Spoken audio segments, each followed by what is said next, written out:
সেইটো আমি যোৱাকালি যিহেতু এজনক ধৰিছিলোঁ, আমি যথেষ্ট পৰিমাণৰ অবৈধ সুৰা উদ্ধাৰ কৰিছিলোঁ। তাৰে হেৰি হিচাপে আমি আজি ৰাতিপুৱা নিচেই পুৱাতে এটা বিশেষ খবৰৰ ভিত্তিত নিউ বঙাইগাঁও ৰেলৱে ষ্টেচনৰ ৰামকৃষ্ণ মিছন ৰোড তাতে ইন্দ্ৰাসন যাদৱ বোলা এজন ব্যৱসায়ী, অবৈধ সুৰা ব্যৱসায়ী, তেওঁৰ ঘৰৰ পৰা যথেষ্ট পৰিমাণৰ আমি সুৰা উদ্ধাৰ কৰিছোঁ আৰু তেওঁকো আমি আটক কৰিছোঁ।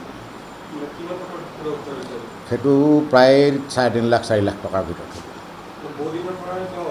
আমি জনাত তেওঁ বহু দিনৰ পৰাই এই নিউ বঙাইগাঁও ষ্টেচন এৰিয়াত তেওঁ ব্যৱসায় চলাই আছিল। তাৰ লগত আগতে এজন আছিল টিংকু সিং, তাক আপোনালোকে জানে। আমি অলপ কিছুদিনৰ আগতে তেওঁক এৰেষ্ট কৰিছিলোঁ, বাট তেওঁ বাচি আছিল। আজি তেওঁকো ধৰা এতিয়ালৈকে এইটো আমি কেমিকেল যিহেতু লেবেল আৰু বটল অসমৰে আছে, গতিকে আমি নিশ্চিত নহয় অসমৰে নে তাত নতুনকৈ বটল মানে লেবেল লগাইছে, গতিকে এইখিনি আমি পৰীক্ষাৰ পিছতহে ক'ব পাৰিম।